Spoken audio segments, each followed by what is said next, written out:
See, from the last period, we are discussing about the strategies for enhancement in food production. As far as this topic is concerned, we know that in our 12th board book, means those students who are appearing for MST CET, they have to study animal husbandry and enhancement in food production separately. But when we talks about the NEET, animal husbandry and enhancement in food production, they are given as a single topic. But see, the content from NCERT as well as state book, these are more or less similar. That is why it is very important both for who are appearing for CET as well as NEET. In last period, we have discussed about the animal husbandry. In animal husbandry, we have seen dairy management. Later on, we have discussed about the poultry.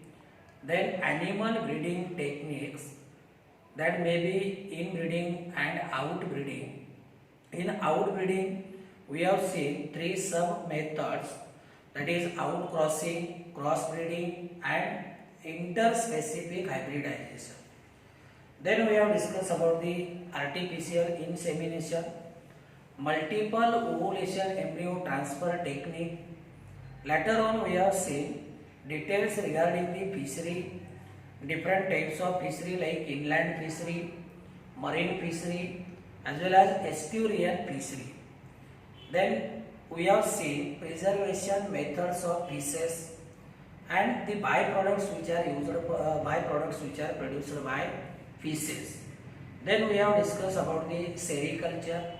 In sericulture, we have seen the best silk, that is called as mulberry silk, which is produced by Bombyx mori, and two inferior quality silk, that is tussar and eri silk, that we have also discussed. And last point we have seen, that is lac culture, which is produced by dermal glands of female insect. Lac is produced by small sized insect which is colonial in habitat, that is called as a Tacardia lacca.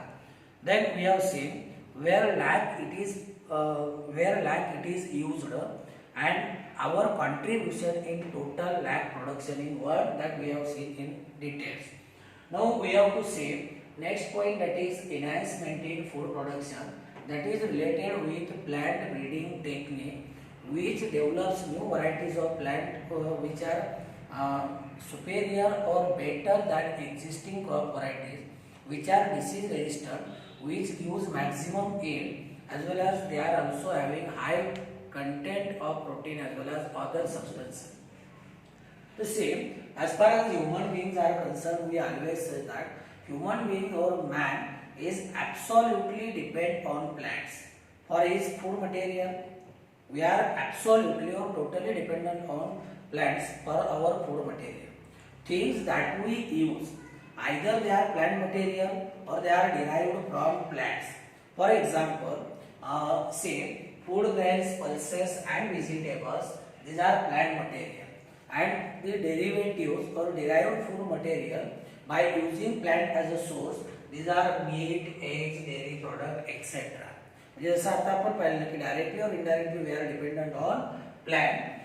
Then say another point is that plants directly or indirectly, they are also source of our clothing, then drugs, then fuels as well as construction material. Means for construction purpose we are dependent on plants, that may be for door, windows or any other substances.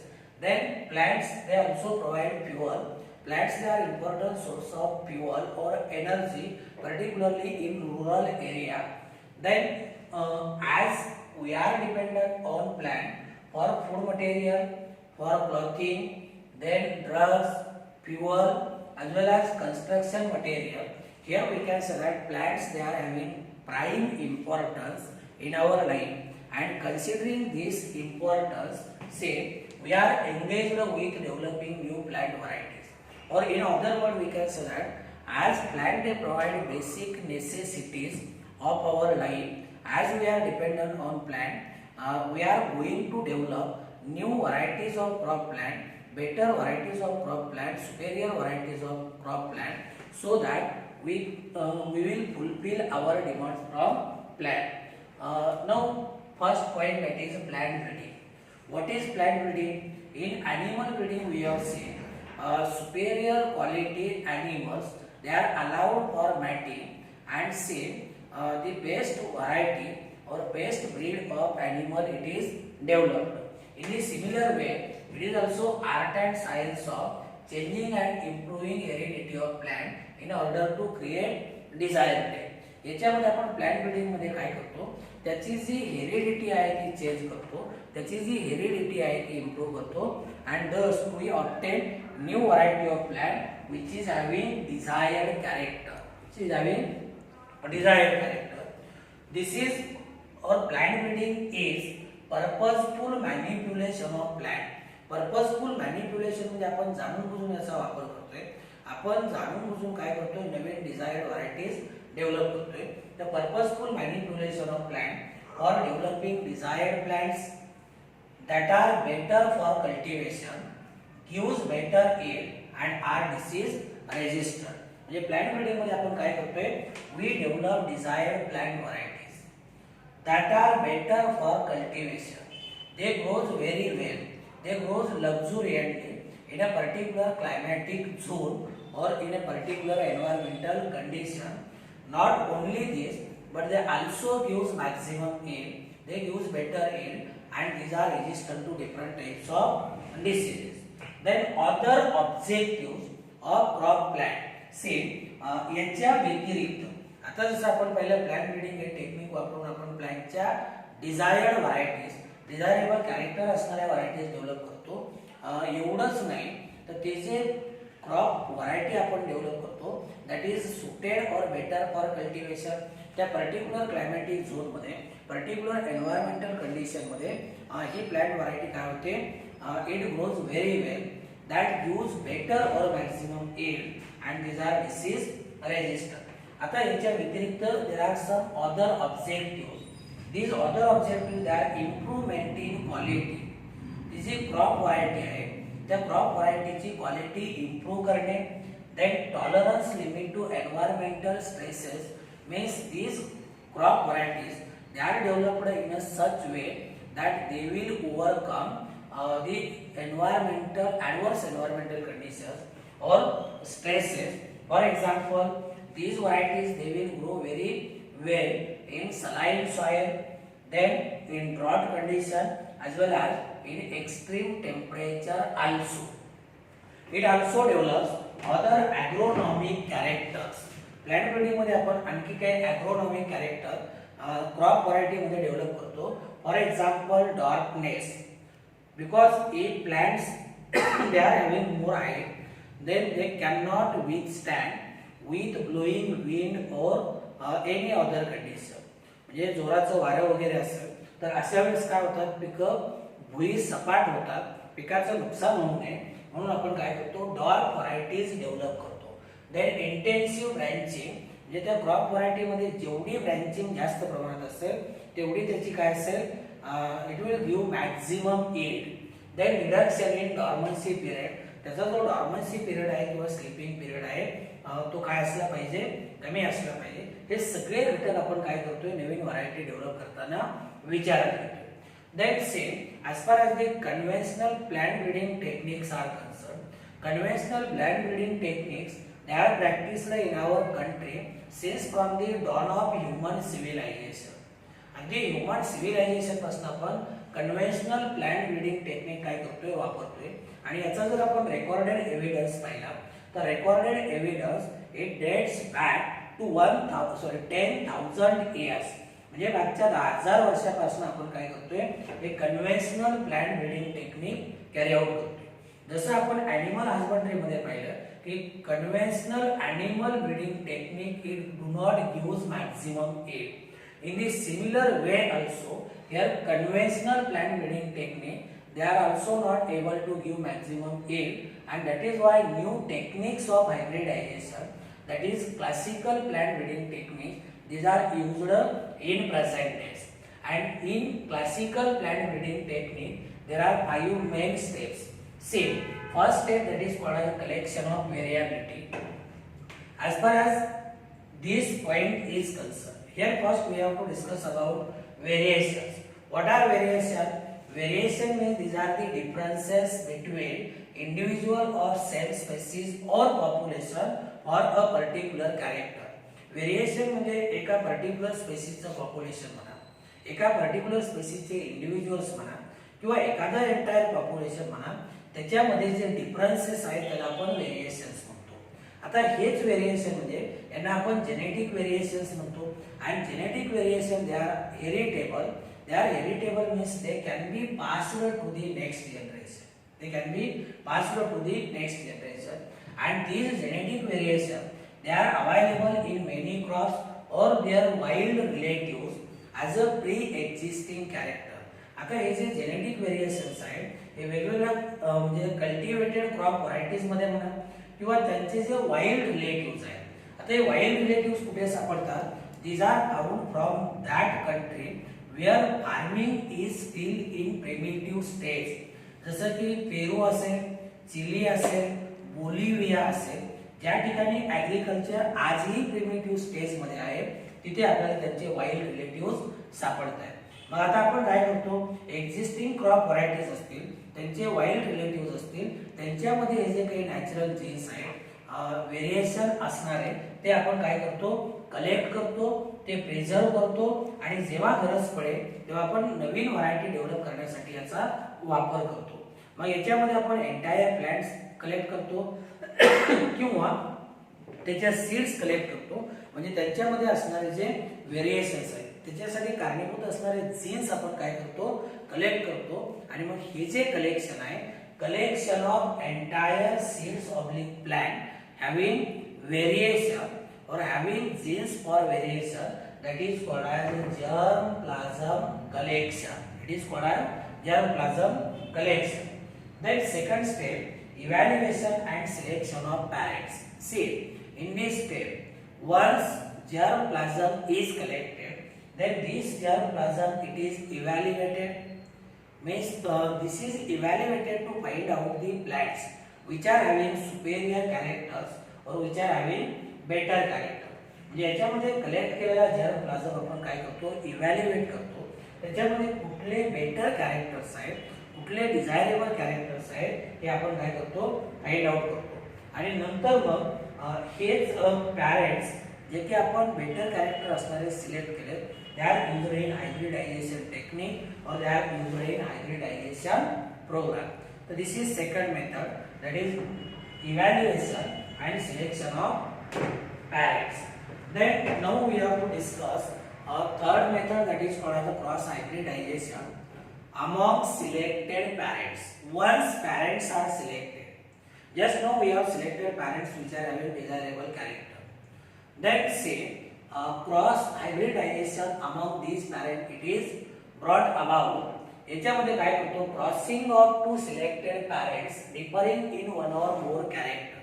म्हणजे desirable character असणारे parents यांच्यामध्ये काय केलं जातं? इथं crossing केलं जातं. For example, आता जे दोन पॅरेंट आपण सिलेक्ट केले, या दोघांकडेही डिझायरेबल कॅरेक्टर आहे. एक प्लांट ज्याच्यामध्ये प्रोटीन कंटेंट जास्त आहे आणि दुसरं जे प्लांट आहे त्याच्यामध्ये डिसीज रेजिस्टंट ॲबिलिटी आहे.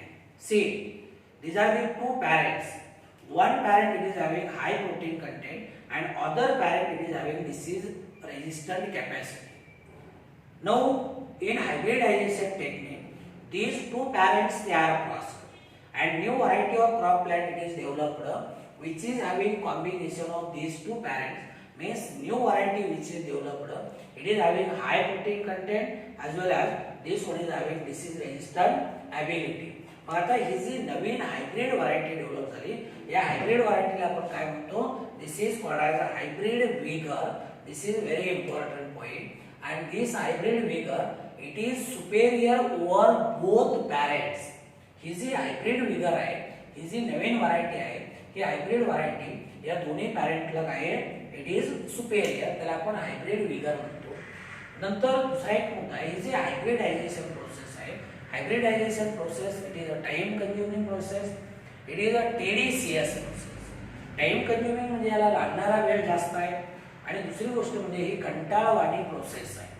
आता याच्यामध्ये if selected female parent, if it is bisexual means both male as well as female flowers they are present, then say anthers are removed, this process it is called as emasculation.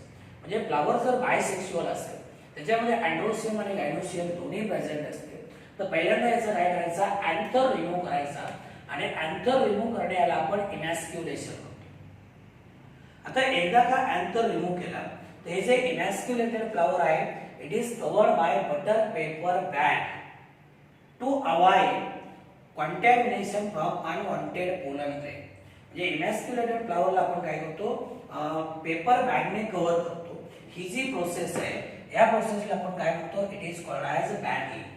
आणि मग जेव्हा या flower मधला stigma mature होईल, तेव्हा आपण काय करतो, जे सिलेक्टेड मेल प्लांट आहे त्याचे pollen grain these are dusted on this flower and female flower is again rebagged. याला आपण काय म्हणतो, this is called as rebagging process. Then next step, that is selection and selfing of recombinant. आता जे काही आपण recombinant सिलेक्ट केले, त्यांच्यामध्ये they are having desirable character. Now these hybrids they are allowed for self pollination and a new variety is developed. आता selected हे जे recombinant आहे, या रिकॉम्बिनंट मध्ये आपण काय करतो, सेल्फ पॉलिनेशन करून आणतो. सेल्फ पॉलिनेशन करून आल्यानंतर त्याच्यापासून आपण काय करतो, एक नवीन व्हरायटी डेव्हलप करतो विच इज हॅव्हिंग डिझायरेबल और बेटर कॅरेक्टर. आणि मग लास्ट स्टेप जे आहे, testing, release and commercialization of new cultivar. Means in this method the newly developed variety it is tested for its character.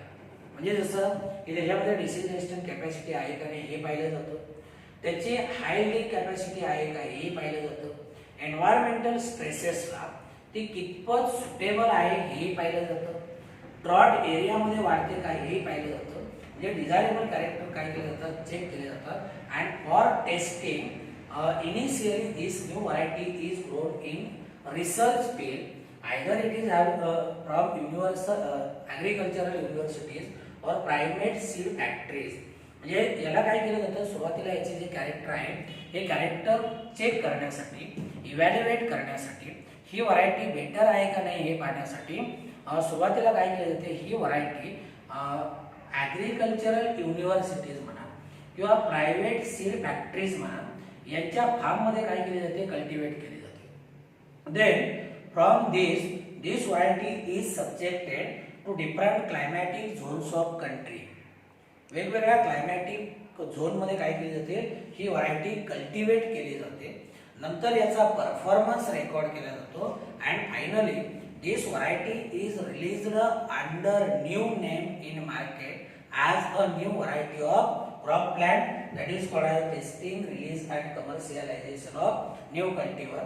याच्यामध्ये सगळे better character असतील, superior character असतील. ही व्हरायटी जर बेस्ट असेल तर मग काय केलं जातं, याला सर्टिफाय केलं जातं आणि ही व्हरायटी नवीन नावाने नवीन व्हरायटी म्हणून मार्केटमध्ये काय केली जाते, त्याला विकण्यासाठी परमिशन दिली जाते.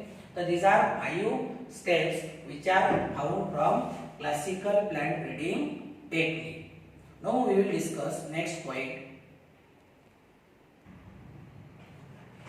See, just now we have discussed about the plant breeding methods. We have discussed 5 plant breeding methods. Now next point, that is our economy. As far as our country is concerned, we always say that our economy is agriculture based. म्हणजे आपली जी अर्थव्यवस्था आहे शेती आधारित अर्थव्यवस्था आहे. Agriculture it accounts for near about 33% of GDP and it provides employment to more than 60% population. GDP जर आपण पाहिलं, एकूण राष्ट्रीय उत्पन्न जर आपण पाहिलं, ढोबळ राष्ट्रीय उत्पन्न ज्याला आपण ग्रॉस डोमेस्टिक प्रॉडक्ट म्हणतो, तर याच्यामध्ये आपलं ॲग्रिकल्चरचा वाटा 33% आहे. and that is why our economy it is agriculture based. And agriculture it provides employment to more than 60% people. Then see, as far as the period is concerned, the period from 1960 to 1970, during this period, new varieties of rice and wheat they were developed, and these new varieties of rice and wheat they were responsible for record break production during this 1960 to 1970, and this record break production of wheat and rice it was given a name that is called as Green Revolution. हरित क्रांती म्हणतो याला आपण, and Green Revolution it was brought under the captaincy of Dr. M.S. Swaminathan. Green Revolution in our country it was possible because during Green Revolution there was use of improved varieties for cultivation. Then the expansion of cultivable land or farmland or usable farmland it was also increased, and cultivation of double crops and optimum use of fertilizer. Means these are the factors which were responsible for causing Green Revolution. Now here we have to discuss about some high yielding varieties of cropland. First one is wheat and rice. See in our book there is a line that is the period in the history of agriculture from 1960 to 2000 will be always remembered. This is because our wheat production in 1960 it was 11 million ton. It was increased up to 75 million ton in 2000. 1960 मध्ये जे आपलं wheatचं total production 11 million ton होतं, हे 2000 च्या शेवटी 75 million ton पर्यंत वाढलं. जे राईस प्रोडक्शन 1960 मध्ये 35 मिलियन टन्स होतं, it was increased up to 89.5 million tons, and that is why this period is always remembered. And this was possible due to development of semi-dark varieties at International Wheat and Maize Improvement in Mexico. Mexico मध्ये जे international centre आहे wheat आणि मेज improvement साठी, इथे आपण काय केलं या व्हरायटीच्या सेमी-डॉर्क व्हरायटीज काय केल्या नव्याने डेव्हलप केल्या. Doctor Norman Borlaug developed semi-dark wheat varieties and their derivatives that is Sonanica and Kalyan Sona. They were introduced in different wheat growing regions of our country in 1963. Then there are semi-dark rice varieties which were developed from IR8 at IRRI International Rice Research Institute which is located at Philippines, and Taichung Native 1 they were introduced in India during 1966. आता या ज्या दोन varieties आहेत IR8 आणि Taichung native 1 या दोन variety, Taichung native 1 ही Taiwan मधली variety, IR8 ही Philippines मधली, या दोन्ही पासून काय केल्या सेमी-डॉर्क व्हरायटीज डेव्हलप केल्या and they were introduced in our country in 1966. आता जया आणि रत्ना याच्या हाय यील्डिंग सेमी-डॉर्क व्हरायटीज आहेत राईसच्या, they were developed in our country. लक्षात असू द्या बघा, Jaya Ratna semi-dark wheat varieties. Some other high yielding wheat varieties, they are Sonora 64, Lerma Rojo 64A, Ceped Lerma and Sherbati Sonora. These are semi-dark high yielding wheat varieties. Then semi-dark high yielding rice varieties, these are Vijaya, Padma, Kanti and Jayanti. एक लक्षात घ्या, याच्यावरती प्रश्न येतो बरं का. सोनालिका, कल्याण सोना, then Sonora 64, Lerma Rojo 64A, Ceped Lerma, Sherbati Sonora. These are the varieties of wheat. Then as far as the varieties of rice are concerned, राईसच्या व्हरायटी लक्षात ठेवणं सोपं आहे. याच्यामध्ये जया असेल, पद्मा असेल, रत्ना असेल, कांती असेल, विजया असेल किंवा जयंती असेल, या राईसच्या व्हरायटीज आहेत. फिमेलच्या नावावरून हे व्हरायटी तुमच्या पटकन लक्षात राहील. नंतर दुसरा आहे शुगर केनच्या काही हाय यील्डिंग व्हरायटीज आपल्याला पाहिजेत. दोन व्हरायटीज इथं आपल्याला पाहिजेत. एक म्हणजे सॅक्याराम बार्बेरी. सॅक्याराम बार्बेरी ही जी शुगर केनची व्हरायटी आहे, it is growed in north country, and Saccharum officinarum, this one is a tropical species. As far as sugarcane is concerned, we know that sugarcane it is primarily cultivated as a source of sugar. एक शुगरचा source म्हणून आपण sugarcane cultivate करतो. And remember here India is one of the biggest sugar exporting country. आपण खूप मोठ्या प्रमाणामध्ये sugar काय करतो, एक्सपोर्ट करतो किंवा बाहेरच्या देशाला पाठवतो. सगळ्यात जास्त शुगरचं प्रोडक्शन जर कुठे होत असेल तर ते म्हणजे ब्राझीलमध्ये. आपल्याकडे महाराष्ट्रामध्ये शुगरचं उत्पादन खूप मोठ्या प्रमाणात होतं, पण ऊसाच्या लागवडीखालचं क्षेत्र जर आपण पाहिलं, कारखाने जर पाहिले, शुगर फॅक्टरी जर आपण पाहिलं तर यूपीमध्ये जास्त आहे. तर या दोन स्पीसीज आपल्याला पाहिजे. सॅकॅरम बार्बेरी नॉर्थ इंडियामध्ये ग्रो केली जाते, पण हे काय पुअर यील्ड आहे, लो शुगर केन कंटेंट आहे. And another characteristic of this variety is that it is a disease resistant. It is disease resistant, it is having poor yield and it contain less amount of sugar. Another variety that is a tropical species, Saccharum officinarum. Saccharum officinarum, it is growing in South India. It is having high sugar content and it is better yield. But these do not grow in North India. Reason is that it is susceptible to diseases. दोन variety मधला फरक बघा. पहिली जी variety आहे सॅकॅरम barberry. सॅकॅरम barberry disease resistant आहे, पण poor yield आहे, productivity कमी आहे, शुगर कंटेंट कमी आहे. जे ट्रॉपिकल स्पेसिस आहे, जी साऊथ इंडियामध्ये ग्रो होते, ते Saccharum officinarum. It is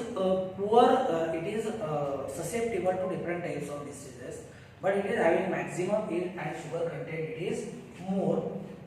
By crossing these two varieties, मग आता या दोन व्हरायटीज आपण एकत्र करून एक नवीन व्हरायटी डेव्हलप केली. This new variety it is having high sugar content, it gives better yield, it is resistant to diseases and grows very well in north India also. मग आपण काय केली, एक नवीन व्हरायटी डेव्हलप केली. आता ते इम्प्रूव्ड शुगर केनच्या व्हरायटीज आहेत which are developed at sugar cane breeding institute. State bank of India नाही बघा, sugar cane breeding institute Coimbatore तामिळनाडूमध्ये. या व्हरायटीज कुठल्या आहेत, Coimbatore 421, Coimbatore 419, Coimbatore 205, Coimbatore 453 and Coimbatore 740. These are the improved varieties of sugarcane. Now next, that is millet. Millet, actually this is a general term which is used for small sized edible grains like our jawar, bajra and maize. यांच्यासाठी एक collective term आपण वापरतो millets. तर यांचे जे varieties आहेत, hybridisation technique वापरून यांच्या नवीन व्हरायटीज डेव्हलप केल्या. By using hybridisation technique many high yielding varieties which are also disease resistant and which are also water stress resistant, they have been developed. Then next point, that is plant breeding for disease resistant. म्हणजे याच्यामध्ये आपल्याला काय करायचं, plan breeding हे technique वापरून disease resistant varieties develop करायचे. म्हणजे त्यांच्यामध्ये नॅचरल डिसीज रेजिस्टंट पॉवर काय करायची, डेव्हलप करायची. Reason is that we use particularly viral pathogens, bacterial pathogen, fungal pathogen, they causes different diseases to our crop plant and they reduces productivity. And in order to control these diseases, we use pesticide, insecticide, fungicide on large scale, which is also cost effective. To avoid this, here we have to develop new varieties of crop plant which will have ability of disease resistance.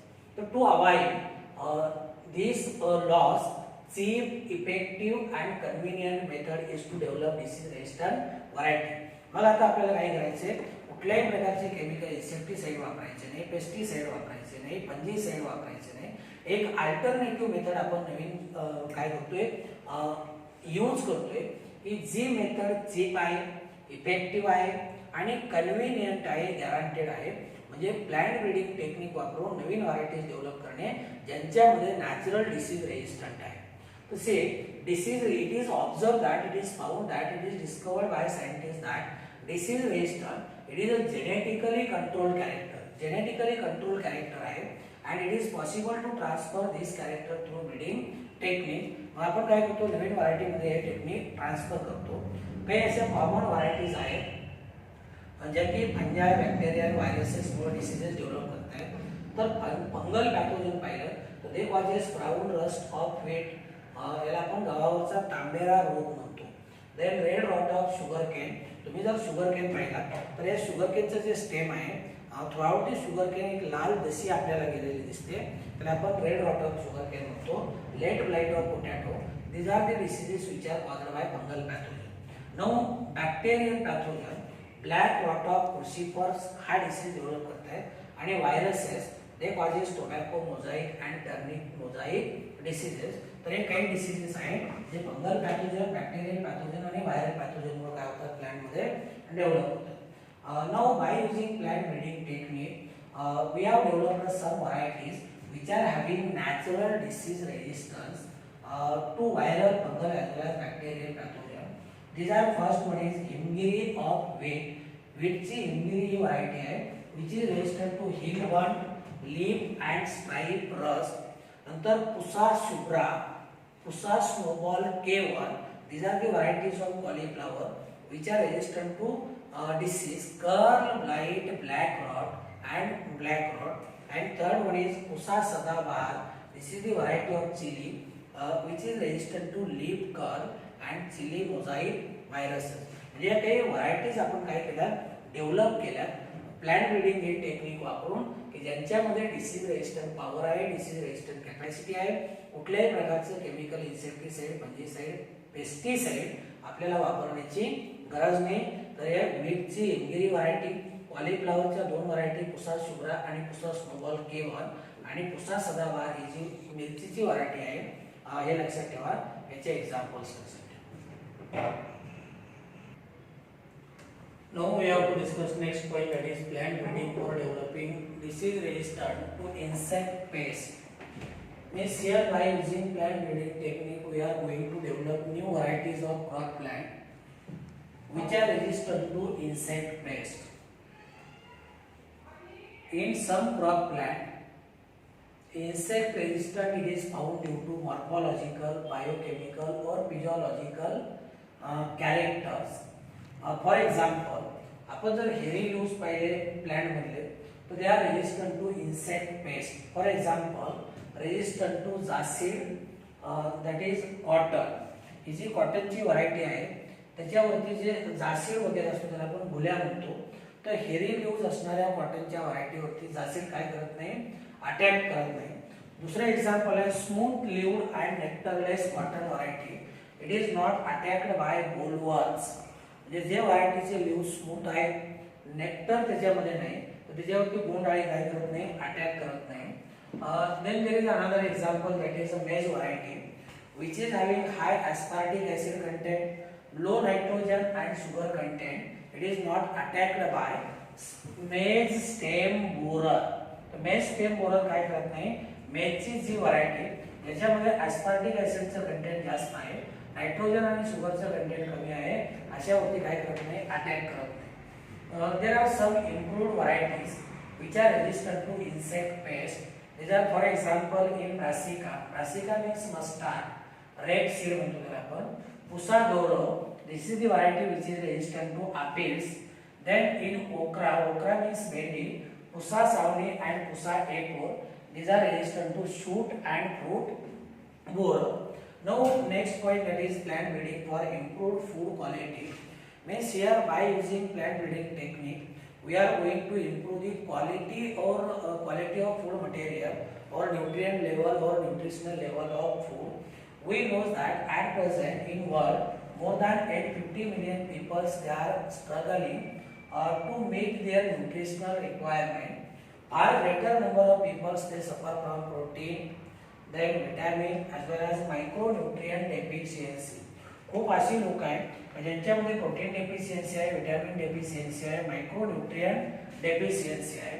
याला आपण काय म्हणतो, this is commonly called as hidden hunger. Reason is that peoples they are not able to purchase fruit, vegetable, fish और meat. म्हणजे ज्याच्यामध्ये प्रोटीनचं content आहे, मायक्रोन्यूट्रिएंट आहे, तर असे फ्रूट असतील, व्हेजिटेबल असतील, फिश असेल किंवा मीट असेल हे लोक काय करू शकत नाहीत, परचेस करू शकत नाही. त्याचा परिणाम काय होतो की diet without proper content of iron, vitamin A, iodine and zinc makes people susceptible to diseases, reduce their lifespan, reduce their mental abilities. तर याच्यामध्ये आपल्याला पहिली मेथड पाहिजे बायोफॉर्टिफिकेशन. बायोफॉर्टिफिकेशन means one is a method of breeding crop plants in order to increase nutritional value. म्हणजे याच्यामध्ये आपण काय करतो की अशा पद्धतीने प्लांट ब्रीडिंग टेक्निक वापरून नवीन व्हरायटीज डेव्हलप करतो ज्यांच्यामध्ये न्यूट्रिशनल क्वालिटी किंवा न्यूट्रिशनल व्हॅल्यू वाढते. आता बायोफॉर्टिफाईड फूड जे आहे तर याला आपण काय म्हणतो बायोफॉर्टिफाईड फूड म्हणतो. याच्या दोन मेथड्स आहेत. एक आहे सिलेक्टिव्ह ब्रीडिंग टेक्निक. याच्यामध्ये काय करतो high yielding variety it is crossed with high nutrient varieties. म्हणजे एक व्हरायटी हाय यील्डिंग आहे, दुसरी व्हरायटी हाय न्यूट्रिएंट आहे. या दोन व्हरायटी काय करतो आपण एकत्र करून एक नवीन व्हरायटी डेव्हलप करतो. याचे एक्झाम्पल दिले त्यांनी हायब्रिड मेज variety which is having double quantity of amino acid lysine and tryptophan. लक्षात ठेवा प्रश्न येतो. ही व्हरायटी डेव्हलप केली. wheat variety Atlas 66 it is having high protein content which is used as a donor, and by using Atlas 66 new varieties of wheat they have been developed which are having 5 times more protein as compared to the existing varieties. Then another varieties they have been developed by Indian Agricultural Research Institute. For example, vitamin A enriched variety, carrot, spinach, pumpkin. Vitamin C enriched, bittergourd, bathua, mustard, tomato. Protein enriched variety, bean, garden pea. Iron and calcium enriched variety, spinach. All these varieties they have been developed by Indian Agricultural Research Institute. Then second, genetic modification. म्हणजे इथं आपण काय करतो त्या crop व्हरायटीचं genetic modification करतो. म्हणजे नवीन gene किंवा फॉरेन जीन त्याच्यामध्ये काय करतो इंट्रोड्यूस करतो. याचं वेल नोन एक्झाम्पल आहे golden rice. Golden rice will contain genes from soil bacterium Erwinia or from maize plant or daffodil plant which is responsible for synthesis of enzyme that synthesize beta carotene. मग या golden rice मुळे काय होतं हे जे foreign gene यांच्यामध्ये introduce केले त्याच्यामुळे एन्झाईम तयार होतं आणि एन्झाईम काय तयार करते beta carotene. Beta carotene it is a that is called as precursor of provitamin A, and provitamin A in animal body it is converted into vitamin A, means it help to overcome vitamin A deficiency. Then last point, next point, that is a tissue culture technique. It is also used to increase the productivity to supply the optimum food material for ever increasing population. याच्यामध्ये खेबार्डनं 1902 मध्ये दिलेली term आहे cellular टोटिपोटेन्सी. Cellular totipotency म्हणजे ability of single plant cell. एक single plant cell जर आपण nutrient medium वरती ठेवली तर त्याच्यापासून काय होतंय एंटायर प्लांट रिजनरेट होते. That is called as cellular totipotency. Tissue culture मध्ये काही टर्मिनॉलॉजी आपण पाहतो एक्सप्लांट जे की आपण न्यूट्रिएंट मीडियम वरती डेव्हलप करतो. नंतर कॅलस एक्सप्लांटचं डिफरन्शिएशन झाल्यानंतर अनडिफरन्शिएटेड मास तयार होतो आणि प्लून्स म्हणजे जेनेटिकली आयडेंटिकल पॉप्युलेशन. आता टिश्यू कल्चर मध्ये रिक्वायरमेंट काय काय प्लांट मटेरियल ज्याच्यापासून आपण एक्सप्लांट आयसोलेट करतो. दुसरी requirement nutrient medium. Third one aseptic laboratory condition means condition free from pathogens. Acidity to control temperature light humidity आणि ग्रोथ फॅक्टर्स आहेत ऑक्सिस आणि सायटोकाइनेस.